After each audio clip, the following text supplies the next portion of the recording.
আজকে আমরা খুব কাজের একটা ইংরেজি শব্দ শিখব আর সেটা হলো ম্যাশ। তো চলুন শুরু করা যাক। আচ্ছা, একটা প্রশ্ন দিয়ে শুরু করি। এই যে দুটো আলাদা জিনিস দেখছেন, এদের মধ্যে মিলটা কোথায়? উত্তরটা হলো দুটো জিনিসই ম্যাশ করে। চলুন, তো এর মানেটা কি সেটা একটু দেখি। তো নাউন হিসেবে ম্যাশের মানে হলো জালের মতো কোনো কিছু, যেমন ধরুন মাছ ধরার জাল। যেমন আমাদের জানালার স্ক্রিনগুলো কিন্তু এক ধরনের ম্যাশ। অনেকগুলো সুতো একটার সাথে আরেকটা বোনা থাকে। আচ্ছা, এবার আসি আসল কথায়। মানুষের ক্ষেত্রে এই শব্দটা কিভাবে ব্যবহার হয় চলুন একটা ছোট্ট গল্প শুনি। এই মেয়েটির নাম রিনা।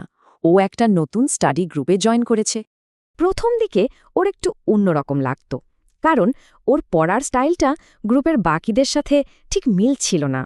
আর এখানেই ম্যাশ শব্দটা ভার্ব হিসেবে আসে। এর মানে হলো কোনো কিছুর সাথে ভালোভাবে খাপ খাইয়ে যাওয়া।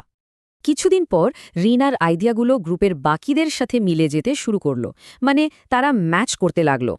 যেমন এই বাক্যটাতে দেখুন, দুজনের ব্যক্তিত্ব একেবারে আলাদা হলেও তারা দারুণভাবে মিশে গেছে। বাস্তব জীবনেও কিন্তু এটা হয়, বিশেষ করে টিমওয়ার্কের ক্ষেত্রে। চলুন দেখি ব্যাপারটা। ধরুন নতুন কিছু কর্মী এসে পুরনো টিমের সাথে খুব তাড়াতাড়ি মানিয়ে নিল। এটাই হলো ভালোভাবে ম্যাশ করা। শুধু মানুষই না, টেকনোলজি বা যন্ত্রপাতির ক্ষেত্রেও ম্যাশ শব্দটা খুব গুরুত্বপূর্ণ। মনে আছে আমাদের প্রথম ছবিটা? ঠিক তাই, মেশিন ঠিক মতো চলার জন্য গিয়ারগুলোকে একদম পারফেক্টলি মেশ করতে হয়। এবার আসি এর শেষ ফর্মে, মেশড। এটা একটা অ্যাডজেক্টিভ যা বোঝায় কোনো কিছু ভালোভাবে মিলে গেছে।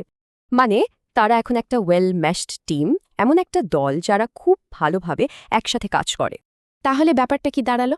মেশ শব্দটার তিনটা রূপ আছে, নাউন, ভার্ব আর অ্যাডজেক্টিভ। এইবার ভাবার মতো একটা প্রশ্ন, তাই না?